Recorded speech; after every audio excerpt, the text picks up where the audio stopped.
جی مشائخ، اپنی گفتگو کو جاری رکھتے ہیں۔ خوارج کے عقائد کا بیان چل رہا تھا، جس میں سب سے پہلی چیز کیا بتلائی گئی؟ یہ لوگ گناہ کبیرہ کے مرتکب کو کافر گردانتے ہیں۔ گناہ کبیرہ کے مرتکب کو کافر گردانتے ہیں۔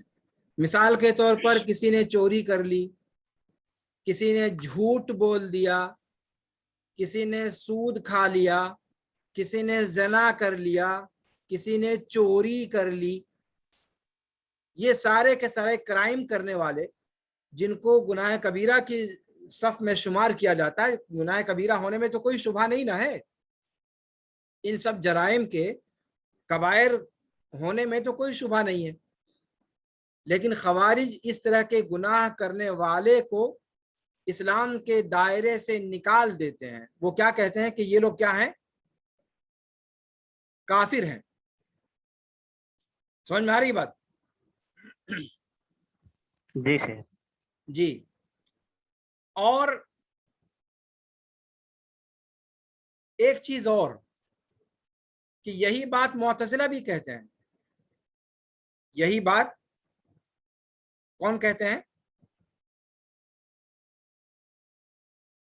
معتزلہ کا بھی تفصیل کے ساتھ بیان آگے آئے گا انشاءاللہ۔ یہی بات معتزلہ بھی کہتے ہیں، لیکن کافر تو کہتے ہیں، لیکن مرنے کے بعد ان کا انجام کیا ہوگا؟ گناہ کبیرہ کے مرتکبین کا اس دنیا میں وہ کافر ہیں، اس میں خوارج اور معتزلہ دونوں کا اتفاق ہے، لیکن آخرت میں ان کا انجام کیا ہوگا؟ کافر ہیں تو مخلد فی النار ہونا چاہیے، ہے کہ نہیں؟ اور یہی بات خوارج کہتے بھی ہیں کہ وہ اس دنیا میں بھی کافر ہو گیا اور آخرت میں اس کا انجام کیا ہوگا؟ مخلد فی النار ہوگا، ابد الآباد کے لیے وہ جہنم میں رہے گا۔ لیکن معتزلہ کا اخروی انجام میں اختلاف ہے خوارج کے ساتھ۔ وہ کیا کہتے ہیں کہ دنیا میں تو کافر ہے وہ، لیکن آخرت میں ایک نئی اصطلاح انہوں نے ایجاد کی، کہا کہ وہ نہ جنت میں رہے گا نہ جہنم میں رہے گا، کہا کہ منزلۃ بین المنزلتین، منزلہ بین المنزلتین، جنت اور جہنم دونوں جگہوں کو چھوڑ کر ایک تیسرا مرتبہ ہوگا جہاں پر یہ لوگ رہیں گے۔ تو معتزلہ اور خوارج میں فرق کہاں پر آیا؟ گناہ کبیرہ کے مرتکبین کے حوالے سے ان دونوں کے نقطہ نظر میں فرق کہاں پر ہے؟ متحد کس بات پر ہیں اور مختلف کس چیز میں ہے؟ کون بتائے گا؟ متحد شے گناہ کبیرہ کے مرتکب پر ہے۔ مرتکب پر کیا؟ یعنی وہ کافر گردانتے ہیں گناہ کافر کبیرہ گردان، کرنے والے کو، کافر گرداننے اور میں دونوں متحد ہیں۔ خوارج بھی کہتے ہیں کہ گناہ کبیرہ کا مرتکب کافر ہے، معتزلہ بھی کہتے ہیں گناہ کبیرہ کا مرتکب کافر ہے، کافر لیکن اخروی انجام کو لے کر کے دونوں میں اختلاف ہے۔ کافر ہے، اخروی انجام کو لے کر کے دونوں میں اختلاف ہے۔ اختلاف ہے خوارج کا تو شک یہ ہے کہ وہ اس کے لیے جنت اور جہنم دونوں پر ہے کہ استعمال لا کیے ہیں۔ خلط ملط نہ کریں۔ خوارج یہ کہتے ہیں کہ آخرت میں بھی وہ لوگ مخلد فی النار ہیں، ہمیشہ ہمیش کے لیے جہنم گناہ کا کبیرہ ایندھن ہے، اس لیے کہ کافر پر جنت حرام ہے۔ قرآن کہتا ہے جی کہ اللہ رب العالمین نے جنت کو کافروں پر حرام قرار دے رکھا ہے، اور یہ بات معتزلہ بھی جانتے ہیں۔ اسی لیے معتزلہ نے کیا کہا، جب کافر کہہ دیا تو جنت میں تو لے نہیں جا سکتے، اور جہنم میں ڈالنا بھی مشکل ہے کہ بھیا وہ کلمہ پڑھنے والا ہے، اب جہنم میں اگر اس کو دوسرے کافروں کے ساتھ برابر کر دیتے ہو تو پھر اس کا کلمہ پڑھنا اور نہ پڑھنا برابر ہو گیا۔ اس لیے انہوں نے کیا کیا کہ ایک نئی تکنیک ایجاد کی، کہا کہ اخروی انجام کے اعتبار سے گناہ کبیرہ کا مرتکب جو دنیا میں کافر تھا لیکن آخرت میں وہ نہ جنت میں جائے گا نہ جہنم میں جائے گا، بلکہ منزلہ بین المنزلتین،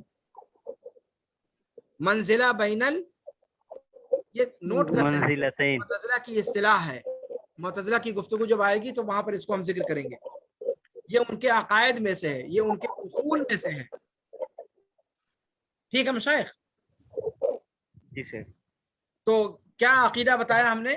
پہلا عقیدہ خوارج کا کیا ہے کہ وہ خوارج کا یہ ہے کہ گناہ کبیرہ کے مرتکب کو کافر گردانتے ہیں، گناہ کبیرہ کے مرتکب کو وہ کافر گردانتے ہیں اور اخروی انجام کے اعتبار سے ان کو ہمیشہ ہمیش کے لیے جہنمی بتلاتے ہیں۔ جی معتزلہ بھی گناہ کبیرہ کے مرتکب کو کافر تو کہتے ہیں، پر اخروی انجام کے اعتبار سے وہ کیا کہتے ہیں؟ یہ لوگ اختلاف ہے ان کے یہاں۔ نہیں، معتزلہ میں کوئی اختلاف نہیں ہے۔ معتزلہ میں کیا اختلاف ہے؟ معتزلہ شیخوں اس کے لیے ایک مصطلح استعمال، انہوں نے اس کے لیے آخرت کے انجام کے لیے ایک مصطلح ایجاد کی کہ ایسا شخص جو گناہ کبیرہ کی وجہ سے دنیا میں کافر ہے، آخرت میں وہ منزلہ بین المنزلتین میں رہے گا، یعنی نہ جنت میں اور نہ ہی نہ جہنم میں، نہ جہنم میں۔ جہنم میں۔ یہ چیز واضح ہے؟ جی شیخ جی ٹھیک ہے، طیب۔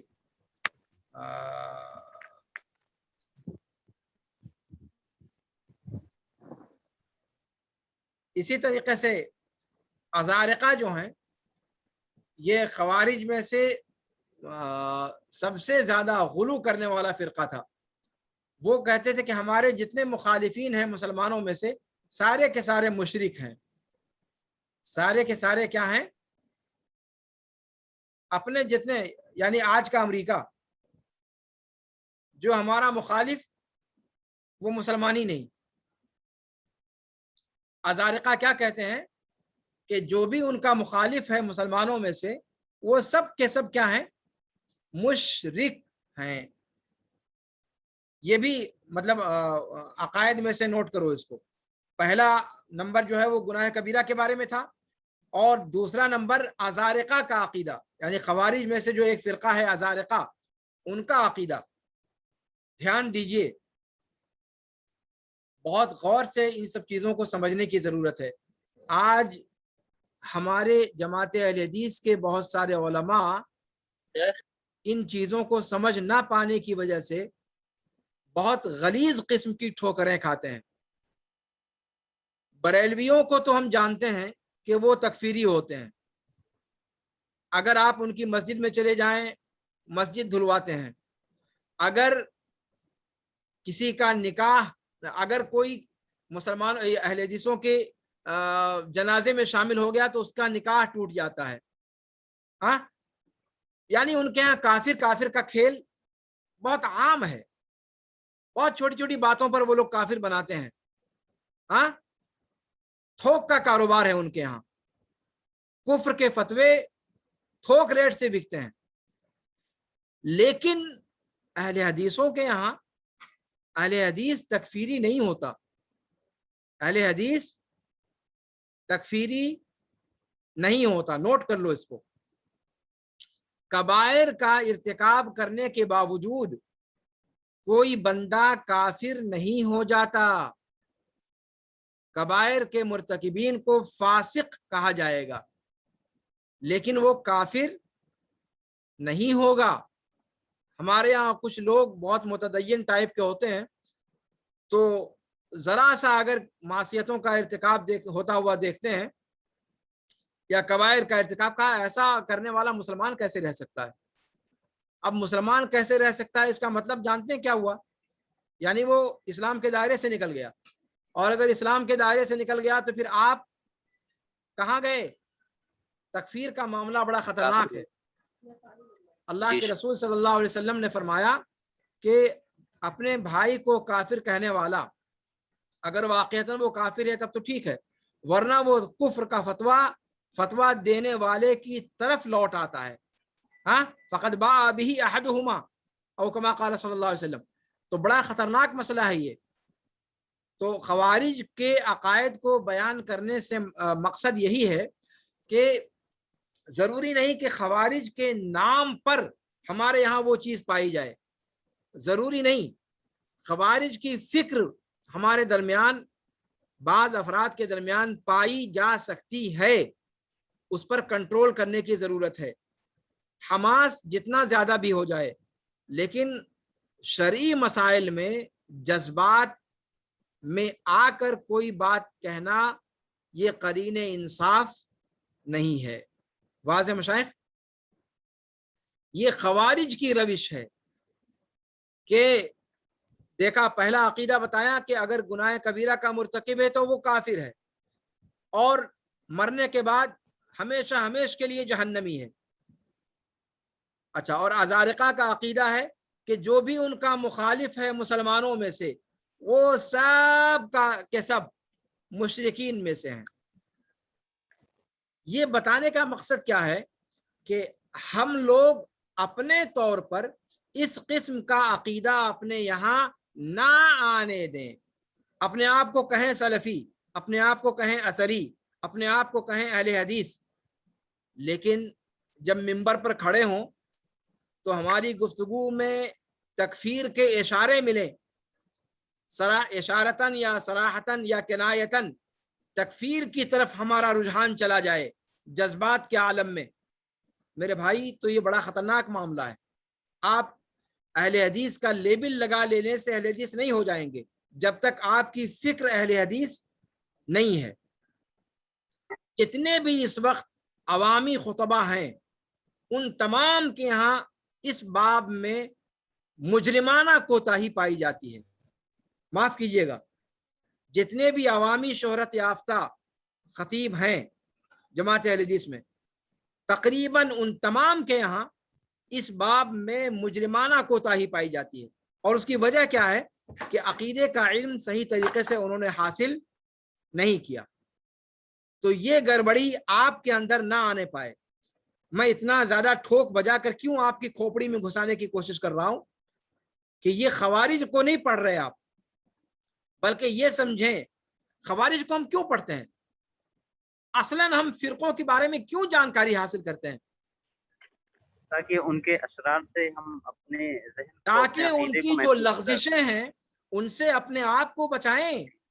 اگر ہم بھی فکری اعتبار سے ان کی روش پر، ان کی ڈگر پر چل پڑے تو پھر ہم میں اور ان میں کوئی فرق نہیں. وہ خوارج کا لیبل لگا رہے ہیں اور ہم اہل حدیث کا لیبل لگا رہے ہیں، لیکن حقیقت کے اعتبار سے دونوں ایک ہیں. آج جو آپ دیکھ رہے ہیں القاعدہ کا جو معاملہ ہو رہا ہے، یا کس کے ہاں آواز آ رہی ہے؟ عبد الرحمن مائک بند کر. القاعدہ کا جو معاملہ آ رہا ہے، یا جہاں جہاں اسلامی دہشت گردی کے نام پر بدنام کیا جا رہا ہے، وہ سارے کے سارے لوگ خارجی فکر کو رکھنے والے لوگ ہیں. اسی طرح سے ہمارے ہاں جماعت اسلامی ہے، جماعت اسلامی یا عرب دنیا میں اخوان المسلمین، یہ سارے کے سارے، یا نیپال کے اندر اسلامی سنگھ کے نام سے کام کرنے والے، یہ سارے کے سارے لوگ خارجی فکر کے لوگ ہیں. بہت سارے لوگ کہتے ہیں کہ ان میں اور ہم میں فرق کیا ہے؟ اچھا کام تو کرتے ہیں، بھینسوں کی قربانیاں کرواتے ہیں. ان بھینسوں کی قربانیوں کے چکر میں بہت سارے اہل حدیثوں کے ایمان ڈاواڈول ہو گئے. میرے بھائی ہمارا ان سے اختلاف عقیدے کا اختلاف ہے. اس چیز کو آپ لوگ سمجھیے، اس چیز کو آپ لوگ سمجھیے. ان سے ہمارا اختلاف فکر کا اختلاف ہے، عقیدے کا اختلاف ہے. حنفیوں کی طرح جس طرح ناف کے نیچے نیت باندھنا یا ناف کے اوپر باندھنا یا رفع الیدین کرنا یا نہ کرنا، یہ سب اختلافات کوئی معنی نہیں رکھتے. یہ سب اختلاف کوئی معنی نہیں رکھتے. وہ ایسا کر لیں تب بھی چلے گا، ایسا کر لیں تب بھی چلے گا. لیکن جن کے ساتھ ہمارا عقیدے کا اختلاف ہے یا ہمارا منہج کا اختلاف ہے، ان کے ساتھ ساٹھ گانٹھ، ان کے ساتھ پینگیں بڑھانا، ان کے ساتھ عشق و عاشقی کے رشتے استوار کرنا، یہ حرام ہے، حرام ہے، جائز نہیں ہے. یہ میں آپ لوگوں کو خوارج کے بارے میں پڑھا رہا ہوں، لیکن خوارج کے بارے میں پڑھانے سے اصل مقصد یہ ہے کہ آپ ان کی فکر کو سمجھیں، ان کے منہج کو دیکھیں، ان کے عقیدے کو دیکھیں، وہ کہاں رہے راست سے بھٹکے۔ اگر وہی بھٹکاؤ آج کسی جماعت کے اندر پایا جا رہا ہے تو وہ جماعت خارجی فکر کی حامل کیوں نہیں قرار دی جائے گی؟ مجھے ذرا بتایا جائے۔ سمجھ میں آ رہی بات آپ لوگوں کو؟ تو خوارج کے بارے میں پڑھانے کا مقصد یہ نہیں ہے کہ صرف ہم خوارج کے بارے میں پڑھا رہے ہیں، خوارج کے بارے میں، معتزلہ کے بارے میں، قدریہ جہمیہ کے بارے میں، مرجیہ کے بارے میں، یہ سارے فرقے نام کے اعتبار سے ان میں سے بعض گرچہ مر چکے ہوں لیکن اپنی فکر کے اعتبار سے آج بھی سانس لے رہے ہیں، فکر کے اعتبار سے وہ آج بھی زندہ ہیں۔ مصیبت یہ ہے کہ اہل حدیثوں کے ہاں بھی اس چیز کا اہتمام باقی نہیں رہا، جس کی وجہ سے ان کی گفتگو کے اندر بھی افراط و تفریط کے نمونے جا بجا دیکھنے کو ملتے ہیں۔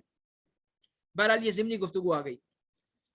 تو خوارج کا دوسرا کیا عقیدہ بتایا کہ پہلا عقیدہ بتایا کہ وہ لوگ مرتکب کبیرہ کو کافر گردانتے ہیں اور اخروی انجام کے اعتبار سے ہمیشہ ہمیش کے لیے جہنمی قرار دیتے ہیں۔ دوسرا عقیدہ ازارقہ کا ذکر کیا جو خوارج کے غلاط فرقوں میں سے ہیں، یہ کہتے ہیں کہ مسلمانوں میں سے وہ تمام لوگ جو ان کے مخالف ہیں وہ سب کے سب کیا ہیں؟ مشرک ہیں۔ اور اسی بنیاد پر ازارقہ نے علی ابن ابی طالب دھیان دیجیے گا، عشرہ مبشرہ میں سے ہیں وہ، علی ابن ابی طالب رضی اللہ تعالی عنہ کو بھی انہوں نے کافر گردانا۔ علی ابن ابی طالب کو کافر گردانا، نعوذ باللہ۔ اور کافر گرداننے کی وجہ سے عبد الرحمن ابن ملجم جس نے علی ابن ابی طالب رضی اللہ تعالی عنہ کو شہید کیا تھا، وہ ان کی نگاہ میں ہیرو ہے، وہ ان کی نگاہ میں شہید ہے۔ سمجھ رہے ہیں میری بات کو؟ جی مشائخ۔ طيب، اسی طریقے سے تیسرے نمبر پہ خوارج کا ایک فرقہ جو نجدات جس کا ذکر کیا گیا، ان کا عقیدہ ہے کہ کسی امیر کو متعین کرنے کی ضرورت نہیں ہے، اگر لوگ آپس میں مل جل کر ویسے ہی رہ سکتے ہیں تو کوئی امیر بنانے کی ضرورت نہیں ہے، کوئی حکمراں بنانے کی ضرورت نہیں ہے، کسی کو امام ماننے کی ضرورت نہیں ہے۔ سمجھ میں آ رہی بات؟ اور اس سے کتنا بلبلہ اور کتنا انتشار پیدا ہوگا اس عقیدے سے، اس کا آپ اندازہ لگا سکتے ہیں۔ طيب، اسی طریقے سے ان کا عقیدہ ہے کہ ظالم حکمرانوں کے خلاف بغاوت جائز ہے۔ دھیان دیجیے گا، ظالم حکمرانوں کے خلاف بغاوت جائز ہے، جبکہ سلف کا عقیدہ کیا ہے کہ امام یا حکمراں نجدات والا جو بتائیں کیا ہوا؟ کہہ رہا تھا کہ ابھی جو نجدات والا بتائیں جیسے ہاں کوئی حکمران نہیں بنایا جا سکتا، کسی امیر کی ضرورت نہیں ہوتی ہے، تو یہ جو بتا رہے ہیں آپ کو اس سے ہٹ کر کے ہے نا دوسرا کون ہے؟ نہیں سمجھ میں آ سکا، کیا وسیع الدین کیا کہہ رہے ہو؟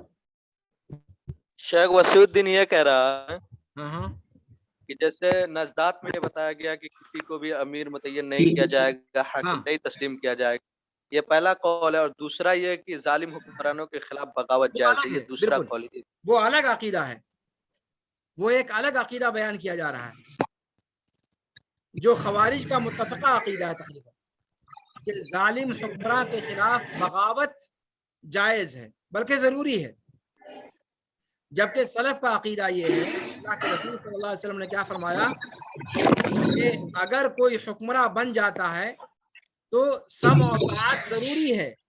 اللہ کے رسول صلی اللہ علیہ وسلم کے الفاظ ہیں وَإِن تَأَمَّرَ عَلَيْكُمْ عَبْدٌ، گرچہ تم پر ایک کالا کلوٹا غلام ہی کیوں نہ حکمراں بنا دیا جائے. حکمراں بن جانے کے بعد، حکومت قائم ہو جانے کے بعد، اس کا رعب اور دبدبہ قائم ہو جانے کے بعد اس کے خلاف بغاوت کسی طور پر جائز نہیں ہے، چاہے وہ جتنا ظالم و جابر ہو. اگر وہ مسلمان ہے، اگر وہ نماز قائم کرتا ہے، نماز سے روکتا نہیں ہے، تو مسلم حکمراں کے خلاف بغاوت یہ جائز نہیں ہے، چاہے وہ شرابی ہو، چاہے وہ کبابی ہو، چاہے وہ سود خور ہو، چاہے وہ جس طرح کی معصیتوں میں مبتلا ہو، لیکن اس کے خلاف خروج یہ جائز نہیں ہے. سلف کا عقیدہ یہ ہے. اور امام احمد بن حنبل رحمہ اللہ کا واقعہ دیکھ لو، امام ابو حنیفہ رحمہ اللہ کا واقعہ دیکھ لو، امام مالک رحمہ اللہ کا واقعہ دیکھ لو. ان سب لوگوں نے حکومت کے جور و ستم کو برداشت کیا، لیکن ان کے خلاف، حکومت کے خلاف بغاوت کا راستہ اختیار نہیں کیا. واضح مشائخ؟ اور یہی سلف کا راستہ ہے. اگر ظالم حکمراں ہے تو آپ جا کر کے اس کو نصیحت کریں. عوام میں اس کے خلاف بھڑکاؤ بیان دے کر کے انقلابی مزاج پیدا کرنا یہ جائز نہیں ہے. آپ حکمراں کے پاس جائیں، آپ اس کو خلوت میں نصیحت کریں جو اس کا طریقہ ہے، لیکن عوام میں عوام کو اس کے خلاف انگیخت کرنا اور انقلاب کی راہ ہموار کرنا یہ جائز اور درست نہیں ہے. ٹھیک ہے مشائخ؟ وہ حدیث کا ٹکڑا جو بتائے تو علیکم بالسمع والطاعہ، اللہ کے رسول صلی اللہ علیہ وسلم کا ارشاد گرامی ہے علیکم بالسمع والطاعہ. میں وہ پوری روایت آپ لوگوں کو دکھلا دیتا ہوں.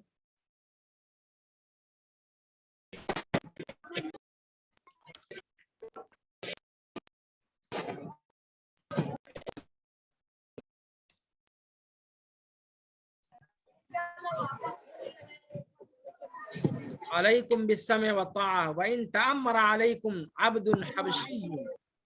ٹھیک ہے مشائخ؟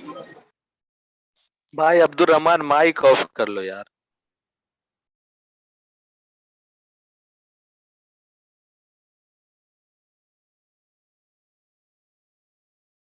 ٹھیک ہے. ڈھیر ساری اللہ کے رسول صلی اللہ علیہ وسلم کی روایتیں ہیں.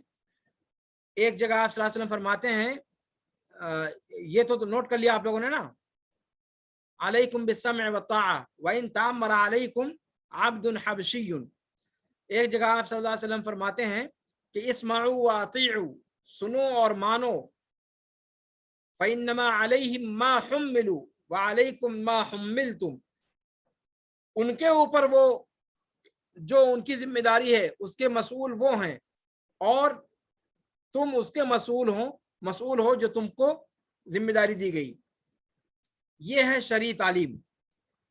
بغاوت کی راہ اختیار کرنا یہ کسی بھی طور پر درست نہیں ہے. اللہ کے رسول صلی اللہ علیہ وسلم ایک دوسری روایت میں فرماتے ہیں کہ یلی علیکم امراء فتعرفون وتنکرون، کہ تم پر ایسے حکمراں بھی بننے والے ہیں کہ ان کی بعض باتوں کو مناسب سمجھو گے، اچھا سمجھو گے، اور بعض باتیں عجیب لگیں گی. تو لوگوں نے کہا کہ اللہ کے رسول صلی اللہ علیہ وسلم آپ ہمیں ایسے وقت میں کیا حکم دیتے ہیں؟ آپ صلی اللہ علیہ وسلم نے فرمایا کہ ان امراء یا حکمرانوں کے حقوق کو ادا کرو، اور جو تمہارے اپنے حقوق ہیں ان کے بارے میں اللہ رب العالمین سے سوال کرو. ٹھیک ہے مشائخ؟ فرمایا یلی علیکم امراء فتعرفون وتنکرون. قالوا فماذا تأمرون؟ قال ادوا الیہم حقهم وصلوا اللہ الذی لکم. ٹھیک ہے مشائخ؟ یہ ہے شرعی تعلیم. شیخ تو ابھی کے دور میں تو اکثر حکمران اس جمرے میں آ جا رہے ہیں شیخ. جی، کس زمرے میں آ جائیں گے؟ یہی شیخ بغاوت والے میں اکثر حکمران تو وہی کر رہے ہیں شیخ. جی بالکل. جہاں بھی مسلم. جی اسی لیے تو کہا کہ بغاوت کسی بھی طور پر جائز اور درست نہیں ہے، شرعی تعلیمات مکمل طور پر اس کے خلاف ہیں۔ لیکن خوارج کی فکر یہ ہے کہ صاحب اگر ظلم و جور کرنے والا حاکم ہے تو اس کے خلاف علم بغاوت بلند کریں گے، اور یہی فکر رکھنے والے، وہی تو میں کہہ رہا ہوں آپ سے، وہی تو بتا رہا ہوں میں آپ سے، جماعت اسلامی کے اندر یہی فکر ہے، اخوان المسلمین کے اندر یہی فکر ہے، اور اس پہ آج القاعدہ وغیرہ کے نام سے جو کام کر رہے ہیں لوگ، اگر ان کا کوئی وجود ہے تو وہ اسی فکرے پر کام کر رہے ہیں۔ شیخ تو جو لوگ بغاوت کر رہے ہیں ان کو تو ہم خوارج کے زمرے میں گردان سکتے ہیں نا کہ وہ خوارج بالکل ہیں۔ بالکل بالکل، ہم کہیں گے کہ یہ خارجی فکر ہے، یہ خارجی فکر ہے، وہ لوگ اس کو جانے یا نہ جانے۔ اچھا اس میں ہوتا کیا ہے کہ اپنا تو فتویٰ دے کر کنارے ہو جاتے ہیں، مرتے ہیں عوام۔ جتنے اس قسم کے دعوت دینے والے لوگ ہیں جو غادری قسم کے، ان کے اپنے بیٹے امریکہ اور یورپ میں ڈاکٹر اور انجینئر بن رہے ہیں، وہ لوگ وہاں پر گرمی اور سردی منانے کے لیے سوئٹزرلینڈ جا کر کے موج مستی کرتے ہیں، اور یہاں مسلمان بچوں کو، نوجوانوں کو ورغلا کر کے وہ جنگ کا ایندھن بنا رہے ہیں، خودکش حملے کروا رہے ہیں۔ یہ سارا کا سارا جو اس کا ڈانڈا ہے وہ خارجی فکر سے جا کر ملتا ہے۔ اسی لیے میں کہہ رہا ہوں کہ خوارج کی فکر کو پڑھنا بہت اساسی ذمہ داری ہے یہ طالب علم کی، اس کو سمجھنا چاہیے۔ لیکن چونکہ اب ہمارا اصل موضوع دوسرا ہے، میں آگے بڑھتا ہوں۔ میں سوچ رہا تھا کہ آج سب مکمل کر لوں، لیکن لگتا نہیں کہ یہ مکمل ہو پائے گا۔ جی مشائخ، تو ان کے عقائد میں سے بتایا کہ ظالم حکمرانوں کے خلاف بغاوت کرنا، ٹھیک ہے، چاہے طاقت ہو چاہے نہ طاقت ہو، چاہے نکلے اور پیس دیے جائے، ٹھیک ہے۔ طیب، اسی طریقے سے ان کے عقائد میں سے ہے کہ ابو بکر صدیق رضی اللہ تعالیٰ عنہ اور عمر فاروق رضی اللہ تعالیٰ عنہ کی امامت کو مانتے ہیں، جبکہ عثمان اور علی رضی اللہ عنہما ان دونوں کی تکفیر کرتے ہیں۔ ٹھیک ہے مشائخ،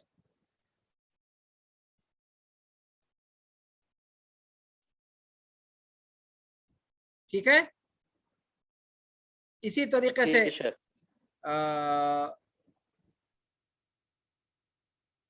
اسماء و صفات کے باب میں بھی یہ لوگ معطلہ کے طریق پر ہیں، ٹھیک ہے، یعنی اللہ رب العالمین کے لیے جو اسماء و صفات ثابت ہیں اس کو ثابت نہیں مانتے۔ اللہ رب العالمین نے قرآن کریم کے اندر کہیں پر وعد کا ذکر کیا ہے، کہیں پر وعید کا ذکر کیا ہے، ٹھیک ہے مشائخ۔ وعد کا مطلب یہ ہوا کہ ہم اپنے مومن بندوں کو یا متقی بندوں کے لیے ہم نے یہ تیار کر رکھا ہے، ہم یہ اور یہ دیں گے۔ اللہ رب العالمین نے اچھے وعدے کیے ہیں۔ تو سلف کا اچھا، اور کہیں کیا ہے، اللہ رب العالمین نے وعید کا صیغہ استعمال کیا ہے۔ کیا صیغہ استعمال کیا ہے؟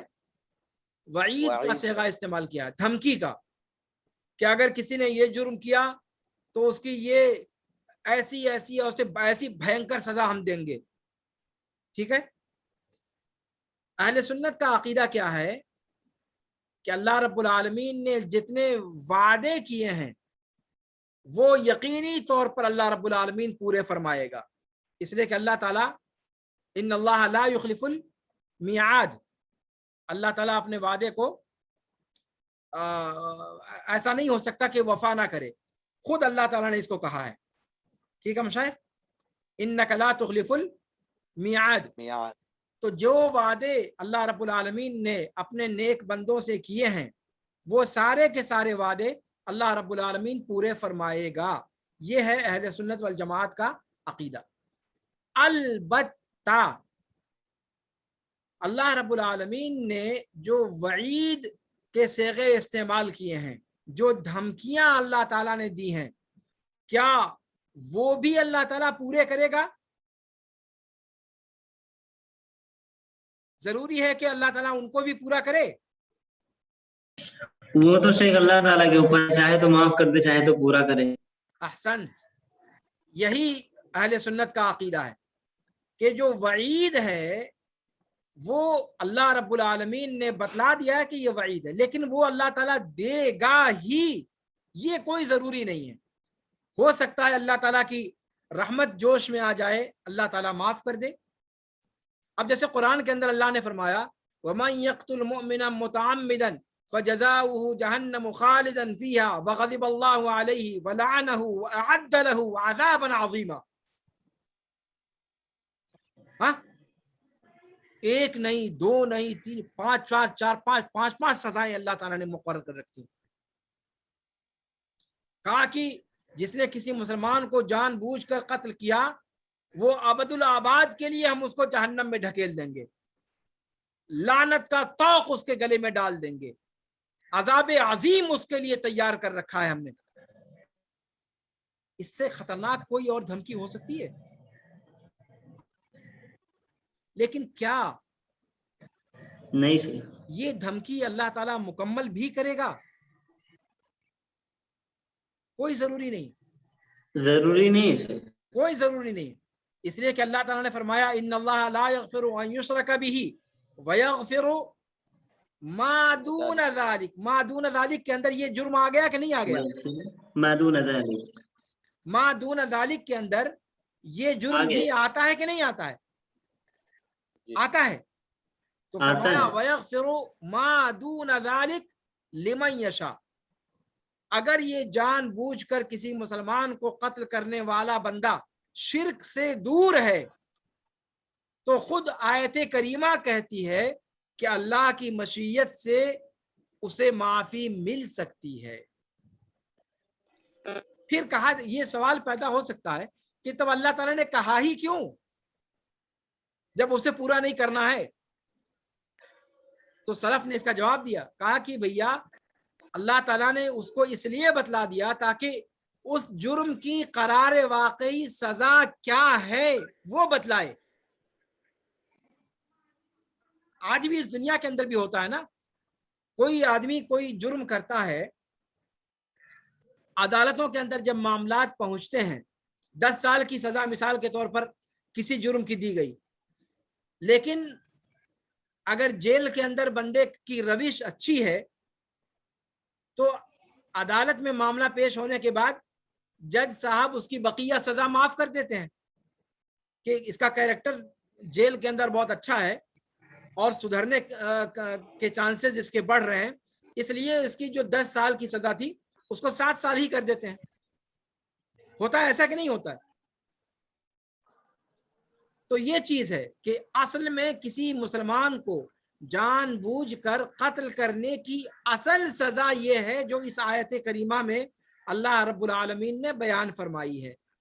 لیکن کیا وہ سزا اللہ رب العالمین اس مجرم کو دے گا بھی، یہ کوئی یقینی نہیں ہے. ہو سکتا ہے کہ اللہ تعالیٰ دے، ہو سکتا ہے کہ اللہ تعالیٰ نہ دے، ویسے ہی معاف کر دے، یا اللہ تعالیٰ اس بندے کو توفیق دے دے کہ وہ بندہ ایسے نیک کام کرے جو اس کا کفارہ بن جائے اور اللہ تعالیٰ اس کی اس سزا کو تخفیف کر دے. ایسا ہو سکتا ہے کہ نہیں ہو سکتا ہے؟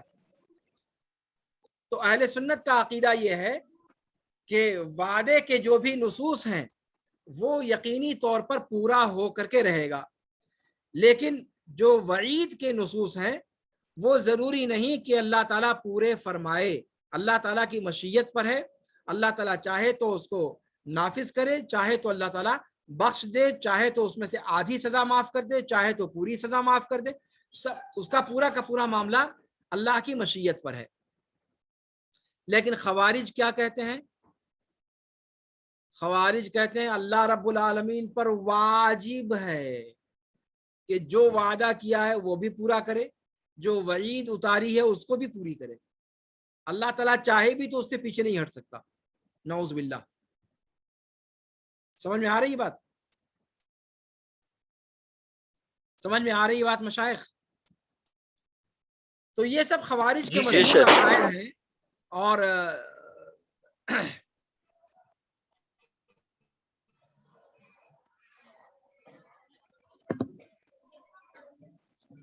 صرف 5 منٹ کے لیے چھٹی کر دیا جائے. اب خوارج کے موضوع کو میں چاہتا ہوں کہ یہیں پر سمیٹ دوں. خوارج کے بارے میں گفتگو انشاءاللہ کافی ہو چکی ہے. اب معتزلہ کے بارے میں اور پھر اس کے بعد مختصر انداز میں اشاعرہ ماتریدیہ وغیرہ کے بارے میں بتا کر کے اور پھر انشاءاللہ کتاب شروع کریں گے. اصل میں فرق کے بارے میں بتانا بہت ضروری ہے. فرق کے بارے میں نہ بتانے سے عقیدے کا موضوع صحیح طریقے سے اس کو صحیح سیاق میں آپ لوگ سمجھ نہیں پائیں گے اور اس کی ضرورت آپ کو پڑے گی. اس سال بھی آپ لوگ پڑھ رہے ہیں اور یہی کتاب اگلے سال بھی پڑھیں گے. تو اور کافی ضخیم کتاب ہے اور اپنے موضوع پر بہت معرکۃ الآراء کتاب شمار کی جاتی ہے. اس لیے اس کتاب میں داخل ہونے سے پہلے جو مشہور عقیدے کے فرقے ہیں ان کے بارے میں ذہن میں ہونا ضروری ہے تاکہ مسائل جب پڑھے جائیں تو وہاں پر اشارہ کرتے ہوئے آگے بڑھتے چلے جائیں ہم لوگ اور وہاں پر تفصیل بیان کرنے کی ضرورت نہ پیش آئے. ٹھیک ہے مشائخ؟ کیا کہہ رہے ہو وسیع الدین؟ شیخ کہہ رہا تھا تھوڑی دیر کے لیے. نہیں کوئی بات نہیں, اس درس کے بعد 10 منٹ کا وقفہ کر لیں گے انشاءاللہ. اس درس کے ختم ہونے کے بعد 10 منٹ کا وقفہ کر لیتے ہیں. لگتا ہے کھوپڑی زیادہ گرم ہو گئی وسیع الدین کی. کیا بھائی وسیع الدین؟ کھوپڑی نہیں وسیع گرم الدین ہوئی, بار بار سے ٹوپی صبح سے نکال پانی کر پیے ہوا جا لے رہا رہا ہے ہوں. سر میں. کہاں کسی گرم جگہ میں بیٹھے ہو, کسی تنور وغیرہ پہ بیٹھے ہو کیا؟ نہیں شیخ یہیں بیٹھا تھا, اصل میں صبح سے پانی پیا ہوں تو ضرورت پڑے گی نا. چلیں ٹھیک ہے مشائخ, کوئی سوال آج کے درس سے متعلق؟ شیخ ابھی میرے ذہن میں ایک تھا لیکن اب زور پر ہونے کی وجہ سے بھول گیا. چلو ٹھیک ہے, پھر اگلی گھنٹی میں پوچھ لینا. ٹھیک ہے مشائخ, تو آج کا درس اسی پر ختم کرتے ہیں اور پھر اگلے درس میں انشاءاللہ ملتے ہیں 10 منٹ کے بعد. ابھی 10:35 ہو رہا ہے نیپالی, 11:15 بجے انشاءاللہ ملتے ہیں ہم لوگ. ٹھیک ہے, 45 پہ ملتے ہیں شیخ. 45 پہ انشاءاللہ. ہاں 45 پہ ملتے ہیں. ٹھیک, جی انشاءاللہ. هذا وصلی اللہ وسلم السلام علی علیکم. نبینا محمد وعلی آلہ وصحبہ اجمعین. سبحانک اللہم وبحمدک اشہد ان لا الہ الا انت استغفرک واتوب الیک. والسلام علیکم ورحمۃ اللہ تعالی وبرکاتہ.